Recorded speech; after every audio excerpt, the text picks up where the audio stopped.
Arestado sa ikinasang operasyon ang tinaguriang top 1 most wanted person ng mga otoridad sa kasong estafa sa Burgos, Ilocos Sur.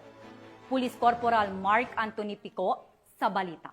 Narito ng mga otoridad ang top 1 most wanted person ng Burgos, Ilocos Sur matapos ang matagumpay na operasyon noong August 23, 2025. Kinilala ang suspect na si alias Alicia, 39 na taong gulang at residente ng Burgos, Ilocos Sur. Isinagawa ng tracker team ng Burgos Municipal Police Station sa pangunguna ni Police Captain Alan O. Rioliquio, Acting Chief of Police, kasama ang mga tauhan ng San Nicolas MPS, INPPO, ISPIU at First ISPMFC ang operasyon upang ipatupad ang warrant of arrest laban sa akusado para sa kasong estafa alinsunod sa RA 10175 o Cybercrime Law.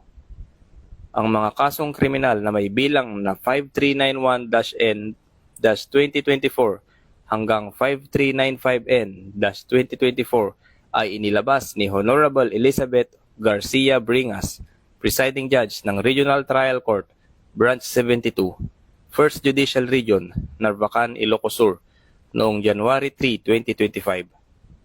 Bawat kaso ay may nakatakdang piyansa na nagkakahalaga ng 80,000 piso para sa pansamantalang paglaya ng akusado. Matapos ang pagkakaresto, dinala si Alicia sa Ilocos Sur District Hospital, Narvacan para sa medikal na pagsusuri bago dalhin sa himpilan ng pulisya para sa kaukulang dokumentasyon at disposisyon. Ang matagumpay na operasyon ng kapulisan ay patunay ng kanilang patuloy na kampanya laban sa kriminalidad at pagsusumikap na may hatid ang hustisya sa mga biktima ng krimen.